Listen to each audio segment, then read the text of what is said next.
What is up, guys? Welcome back to another episode of the BnG podcast, episode 106. And to give you a timestamp as I do for every episode, today is Monday, December 18th, and we're about 13 hours removed from the Washington Commanders losing to the Los Angeles Rams 20-28 in a game where the score honestly didn't reflect how much of a shellacking that we took in that game. So the title of this episode, we're going to call this RAMMED. We're going to call this rant because that's exactly what the Los Angeles Rams did to us yesterday. They rammed us in our shit. Pause. They rammed us in our shit. And as I said, and it's starting to be a recurring theme in every episode, and we're in the dog days of the season at this point, guys, because looking up yesterday, it was around 3:30. I looked up and said, I have never been more uninspired to watch a Washington Commander football game. You only get 17 of these throughout the year, and I live for Washington football. That's why I do this podcast. That's why I interact with so many people on social media. I love Washington football till the death of me. But like so many seasons that we've seen before, like the 2019 season, the 2013 season, come December, this shit is miserable as fuck. This shit is completely miserable. And at this point, you only watch the Washington Commanders for draft positioning and fantasy football purposes. Because everything else is fucking ass. It's all bad here, y'all. It's all bad here. I told y'all a couple weeks ago, we not winning another game. I think I told y'all that after the Dallas Cowboys game. Well, guess what? We've been 0-2 since. We've been 0-2 since. On the way to lose the next 3 games that we have.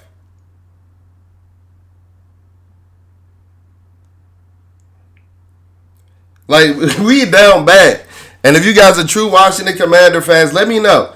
Does this season seem eerie to the 2013 Mike Shanahan blowout year or the 2019 Jay Gruden blowout year? Because we know Ron Rivera about to go. Diana Rossini dropped some fucking news like it was some shit that we haven't known for months. She dropped a report on Saturday talking about how Ron was expected to be fired. No shit, Sherlock. No shit, Sherlock. And then when you see performances like yesterday when your team is completely inept for 3 quarters,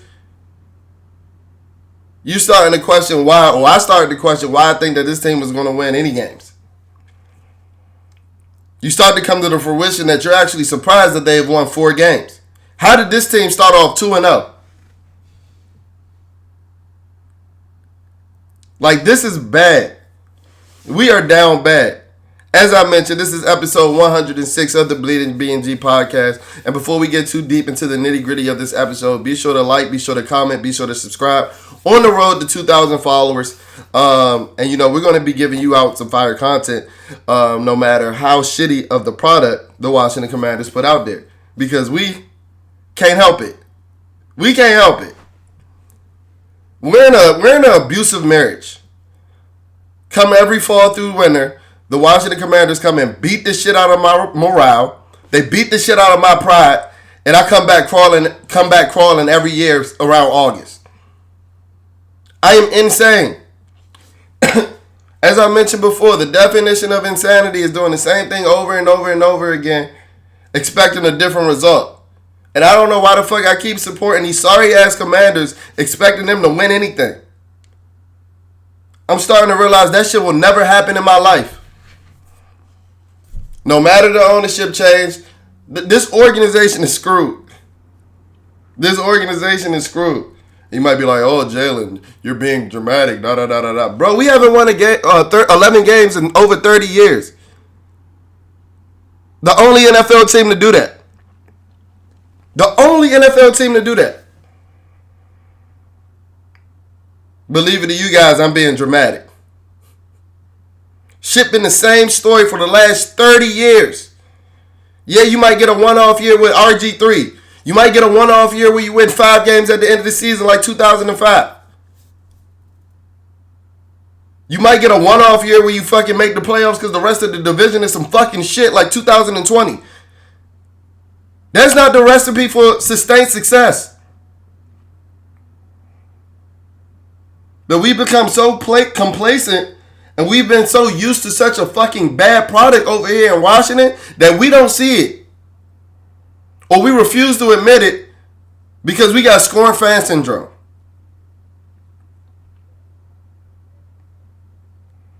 We refuse to speak on the things that our eyes are telling us. For example, let's get into the quarterback play. Sam Howell had 11 for 26. He was 11 completions out of 26 attempts for 1 touchdown and 1 interception for 102 yards. Well, guess what? Sam Howell wasn't the only quarterback that played yesterday because Jacoby Brissett finally got his shot. Jacoby Brissett went 8 for 10 for 124 yards and 2 touchdowns. So in 16 less attempts, Jacoby Brissett had 22 more yards, 1 more touchdown, and 1 less interception than Sam Howell. And this is what I mean when I say that we all down bad. Because we know Jacoby Brissett ain't the fucking answer. And newsflash, y'all, Sam Howell ain't the answer either. I'm sorry to say it. I've been saying it for about 2-3 weeks now. And I know you guys are going to go pull up old tweets and old clips. So let me get out in front of it before. After the Seattle Seahawks game, I came on here and told everybody listening and everybody that would lend their ear to me that Sam Howell was the franchise. Yes, I did. Sam Howell ain't did shit since that Seattle game but throw interceptions and pick sixes. Sam Howell has a 2-to-6 touchdown to interception ratio since the Seattle Seahawks game. Yeah, I know you got a couple of rushing touchdowns in there, but guess what? That shit ain't sustainable, bruh. This ain't no Lamar Jackson. This ain't Michael Vick. Yeah, they do count, but that shit is not sustainable. And I know it's Washington football fans, Commander fans, whatever the fuck you want to call us. Don't call us the goddamn Commodores like Buddy on the broadcast called us yesterday. Nigga called us the Commodores. And this is what I mean when I say that we all down bad. Nigga thought Lionel Richie was playing on the field yesterday. Hello? We getting our ass whooped and then we getting called the Commodores. Shit was all bad, bro. Shit was all bad. As I mentioned though, since the Seattle Seahawks game, Sam has been dog shit. Sam has been dog shit. And with a top 4 pick like we have right now, you would be a fool not to look at a quarterback in the 2024 NFL draft. You would be a fucking fool. Because you know what? Having a top 5 pick and not selecting the quarterback because you think you might be okay at that position, you know what that ends up, what that leaves you with? Fucking Chase Young. Fucking Chase Young. And we saw how that played out. And we saw how that played out. As I mentioned at the beginning of this episode, I was so uninspired to watch that fucking football game yesterday. And I honestly understood why. Because this offense is fucking abysmal. We know the defense is booty butt cheeks. We know that. We know we got one of the worst defenses in NFL history. We know that. Even though that defense was supposed to be the one winning us games at the beginning of this year. Looking back, if you would have told me in August that this would have been the 32nd ranked defense, somebody would have slapped the shit out of you. But guess what? That's the case. That is the case. That is the case. Going back, and I'm going to be all over, guys, because I have so many thoughts about this team. And as I mentioned to you guys before, I'm so checked out. But I'm about to start running victory laps. Because I told y'all some of this shit was going to come to its head. I told you some of this shit was going to come and rear its ugly head. Organizational malpractice. Y'all know that's our favorite saying. Those are our favorite 2 words. We got fucking Eric Bieniemy out there fucking calling every fucking... He just ignores the shit out of the run game, bro. Like, shit is embarrassing. First 3 plays, 3 and out. 3 straight passes, 3 and out. Rams get the ball, score. You had a deficit from the jump. You had a deficit from the jump. Then you start Antonio Gibson. Brian Robinson doesn't play, who's been your best offensive player. So you were at a deficit coming off the team playing, to be honest.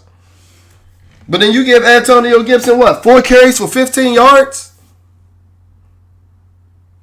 4 carries for 15 yards. But you're going to tell me you're going to try to establish some type of run game. Then you get Chris Rodriguez, 3 carries for 35 yards. 10 carries for 35 yards. Excuse me.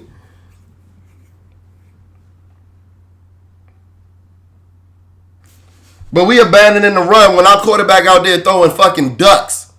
Throwing fucking Donald and Daffy Ducks out that motherfucker yesterday. But we going to keep dropping him back. Get his brains fucking beat in. And I don't know that I've mentioned it before. And I know it is hindsight. Yes, it is. I know it's revisionist history because I didn't say anything at the time. But we're boots on the ground every home game at FedEx Field. So if you guys can go back to the New York Giants game, the second game at home, Sam Howell took a hit after the whistle near the goal line. I think it was Xavier McKinney where he started the whole brawl and things like that. Sam Howell hasn't been right since that moment. Sam Howell has not been right since that moment. Now, was it that play? And looking back at the replay, I went back and looked at the replay yesterday. Excuse me. It didn't seem like the biggest hit. He did fall directly on his throwing shoulder, though. And he got up cradling his arm a little bit. He didn't miss any snaps. I don't know if he missed one snap, but he didn't miss many snaps after that. But he hasn't been the same since. Now, I don't know if that was that one-off incident because he did get fucked up. And like I said, it wasn't a huge hit. But he did fall directly on his throwing shoulder. Or I don't know if it's just accumulation of hits that he's been taking all season, getting his blame fucking blasted in with this shitty-ass offensive line. But guess what? At this point,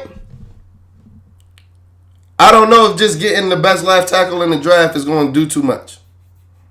I don't know. Because we might have broken our young QB. We might have broken him. And what I mean by that is because Sam is clearly shell-shocked in the pocket right now. The footwork is bad. The processing is bad. The processing is slow. He's going back to having the internal clock of a fucking sloth. He's missing wide open guys. Go look at his interception. He had Antonio Gibson wide open in the flats. Not only did he miss him as his initial read, he rolled out Antonio Gibson looking at him in his fucking face. And he misses that. Then he tries to force feed a ball to Terry McLaurin. And it gets intercepted. Sam Howell looked like a 5th-round quarterback yesterday. Sam Howell looked like a 5th-round quarterback for the last month. So, yes, I did call him the franchise a month ago. But I'm sorry that my opinions have changed as I've received new data. I'm not this guy that's just going to die on a fucking lonely-ass hill. I'm not. I'm sorry. I'm a realist. And the real honest thing about this team is that we fucking suck. We might be the worst team in the NFL at this very moment. No, the Panthers still exist. But even the Panthers won yesterday.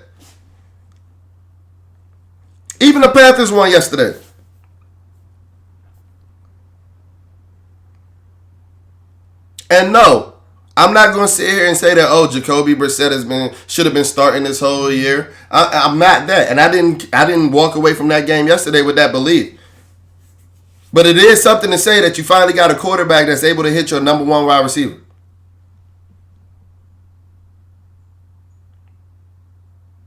Because it looked like Sam had a fucking force shield in the ball, a fucking magnet that just fucking didn't attract to Terry McLaurin. And not only was Jacoby Brissett finding Terry McLaurin, he was finding him downfield. As I told y'all before, Terry McLaurin ain't been running the sharpest routes this year. But go back. Go back to my episodes at the beginning of this year, during training camp and things like that. I said, though, while he is getting older, he'll be entering his age 29 season like next year. I feel like Terry McLaurin hasn't unlocked some of his downfield passing capabilities that we've had with the quarterback play. And I thought that was going to be something that Sam unlocked with, that big arm. His propensity to throw the deep ball. Well, you fucking shitting me. That ain't the Sam Howell that I've seen in the last month. Jacoby Brissett just came in that bitch dropping back bombs over Baghdad to Terry McLaurin twice. Do y'all realize that Terry McLaurin had his career high in yards yesterday? His career high for a game in yards yesterday? And that was essentially off 2 bombs. Something that I've told you Terry McLaurin could have been doing for years, not just this year. Because I'll be a fool to come on here and say that Terry McLaurin ain't been clamped some games. He has.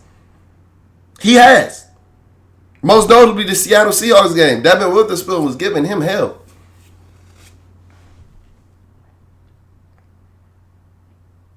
But this is what happens when you give your number 1 wide receiver a shot. There's a reason why Terry McLaurin is the number 1 wide receiver, making damn near $23 million a year.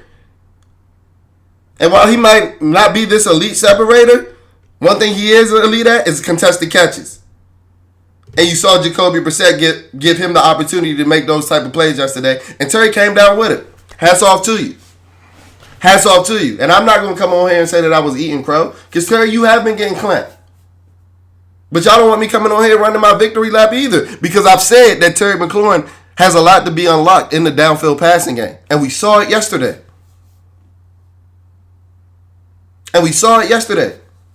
Not only is he getting paid $23 million, not only is he a dog. I've told y'all before, yeah, we were harsh on him this season. I love Terry McLaurin more than all of y'all. I'm just a realist. I'm not going to be delusional when I see that he's getting clamped. But another one of the reasons that he's the wide receiver 1 on this team is because we wasted the 16th pick in the first round last year on a fucking scrub. Did number 1 play yesterday? Deontay Banks' voice. Did number 1 play yesterday? In my Deontay Banks voice. And you guys know, number 1, we're referring to the almighty Han Solo Jahan Dotson. Fuck out of here, bro. You suck, bro. You suck. Go back to the Buffalo Bill game. I think that was week 3. We're at week 15. So that was 12 weeks ago. So I've been telling y'all for 3 months, excuse me. I've been telling y'all for 3 months that Jahan Dotson has been getting his ass clamped. Corners just be sending Jahan Dotson to the fucking shadow realm. Jahan Dotson had 1 more catch and 12 more yards than me yesterday. And he seems to be getting a pass. Everybody hard on Terry. True. Terry doesn't have that first round pedigree. Terry's earned this check. What the fuck has Jahan Dotson done? Whenever somebody wants to come to the defense of Jahan Dotson, they always bring up 2022. Like, we not 2 weeks away from 2024.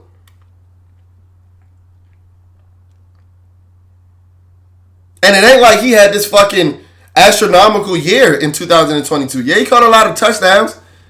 Nigga had like what? Fucking 700 yards? I expect that out of my first round draft pick, bruh. That's what I mean about you guys becoming complacent. Because it ain't like when Jacoby got in there, it ain't like he was throwing to Jahan Dotson. Damn, Buddy must not be open. Newsflash, he ain't. I've been telling you that for 3 months.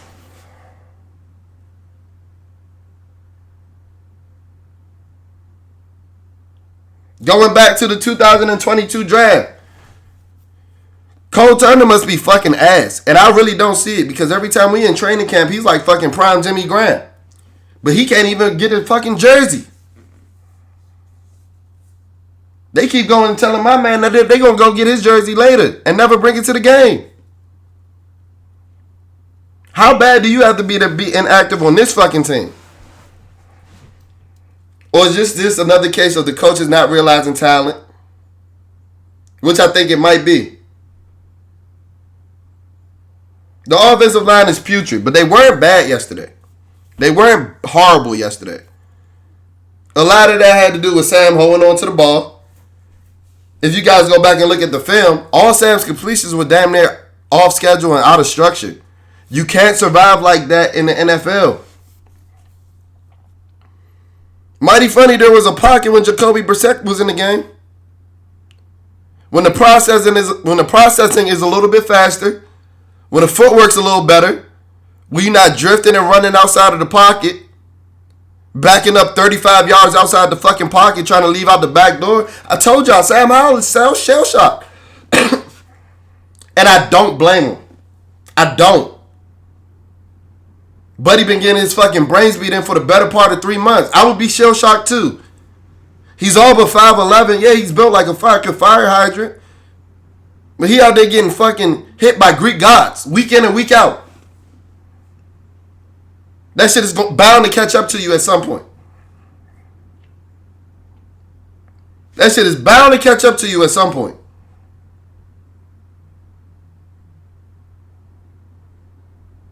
Charles Leno got hurt yesterday, got taken out of the game. I hope that was Charles Leno's last game as a Washington Commander, because Charles Leno fucking sucks. Andrew Wiley fucking sucks. Tyler Larson is just old as fuck. He plays his heart out, but he's just not that good. The whole offensive line does need a revamp. I understand it. But with the way the quarterback play has been over the last month, the offensive line and just revamping the offensive line isn't your answer. That's not the solution. That's not the solution. Will it help? Yeah. But is it going to take you over the top to be the type of contender that you need in the division with the Philadelphia Eagles and the Dallas Cowboys? Fuck no. Fuck no. I love Olu Fashanu as much as the next man. Gonzaga Eagle. I've been watching that man play since he was in the 10th grade. Y'all think just bringing in Olu Fashanu going to take us from 4 to 12 wins? Fuck out of here. With the quarterback play you've been getting over the last month? Fuck out of here, bro. I'm sorry. Newsflash, it won't. Newsflash, it won't.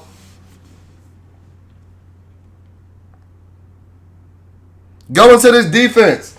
Bruh, I'm so ready for John Allen to be off this fucking team. This Alabama wall that we've been praising since what, 2018 when Deron Payne got drafted? Well, this Alabama wall allowed Kyron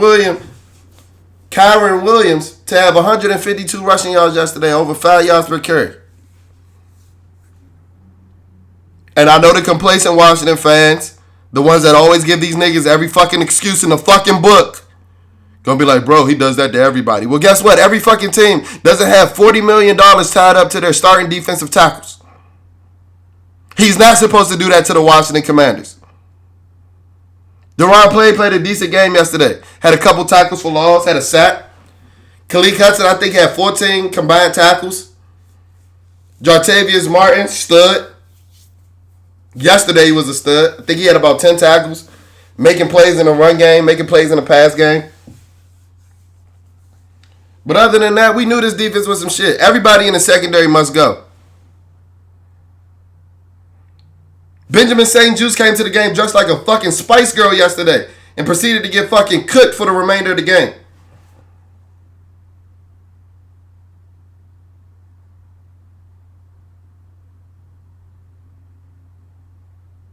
Everybody talking about pay Cam Curl. Cam Curl sucks, y'all. I get a tackle off the street that can make a couple of tackles. He's the best tackler on a defense that misses a bunch of tackles. That's like being the tallest midget. He don't force no turnovers. He don't force no fumbles, no interceptions. And now he's a part of all this secondary that fucking has fucking coverage busts week in and week out. They're hopping on Twitter debating podcasters. That's what the fuck we more worried about. Instead of Cooper Kupp going 70 yards on our fucking head. Cooper Kupp he's great. Cooper Kupp is a great receiver. Cooper Kupp's amazing. Cooper Kupp ain't been healthy damn near all year, and Cooper Kupp wasn't fast to begin with. In no way, in no world, in no era of the NFL should you be seeing a wide receiver of Cooper Kupp's speed as the only motherfucker in the picture. I'm going to put it as our thumbnail. That coverage was busted so bad, Cooper Kupp's slow ass was the only motherfucker in the picture on that touchdown. You know how far you got to be away from somebody to not be in the picture? Kendall Fuller out there look like he on his last legs. He back looking like the oldest 29-year-old I've ever seen in my life. What did I tell you at the beginning of this episode? This shit is all bad. This shit is all bad. And the worst part about it, nah, it ain't the worst, but it's up there, is we traded up in the 2020 draft or the 2021 draft for a long snapper that can't fucking snap. I guarantee you right now that I long snap the ball better than Cameron Cheeseman. Who wants to bet on that? Somebody at Cameron Cheeseman, we can set that motherfucker up. A long snapping competition. Give me your fucking job, bro. I tweeted yesterday, Cameron Cheeseman better get ready to learn Canadian, buddy. Benjamin St. Juste could teach you on y'all way up to the CFL. Go ball out for the Saskatchewan Rough Riders or some shit. The Hamilton Tiger Cats or some shit. Because that's the type of level of play y'all been giving me. Cameron Cheeseman out that bitch bowling the ball back there. Getting my man Tressway hurt. Frying my parlay. I had Washington +7. So what does that tell you? That last extra point with that fucked up ass snap and Joey Slye missing that kick fried my parlay. So the Washington Commanders kept me from winning about 3 bands yesterday. And y'all wonder why I hate this team so much. I hate this team right now. I hate this fucking team. So not only do you cost me my sanity, my pride. What else y'all cost me? My Sundays, my time. But now you keeping me from winning $3,000. You keeping me from compensating for spending all this time with y'all sorry motherfuckers. Fuck out of here. I hate this team, bro. Ron Rivera can't get out this motherfucker anytime sooner, bro. 3 weeks from today, I'm going to purposely wake up late as fuck. So I hope that I wake up to Ian Rappaport, Adam Schefter, and whoever else wants to fucking tell me that Ron Rivera is going to go. Or has been let go. I'll drive up to Ashburn and pack his bags my damn self. While giving Benjamin St. Juste and Cameron Cheeseman their flights to Canada.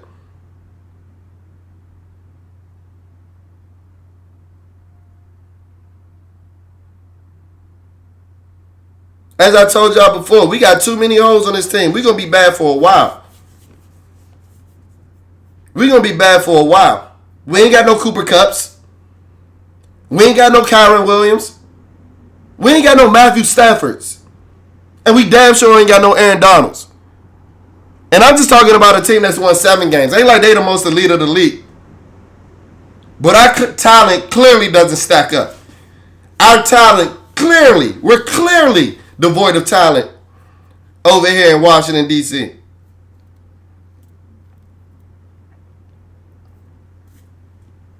And that shit is sad to see. So that'll do it for this episode of the BnG podcast, man. The Washington Commanders were officially eliminated from the playoff contention yesterday, so you know what that means. Coming to the channel this week will be our mock draft 1.0. And as I've been mentioning throughout this entire episode, might be a quarterback on there, might be a left tackle, might be fucking Marvin Harrison Jr. Because when you have so many fucking holes as you do on this team, you can't go wrong. I'm sorry. You can't. You can't. So be sure to be tapped into the page for mock draft version 1.0. Should we do a reaction video for this boring ass game? We probably will. Just to show you how inept that this organization and this team is. So be sure to tap into the channel for the reaction video as well.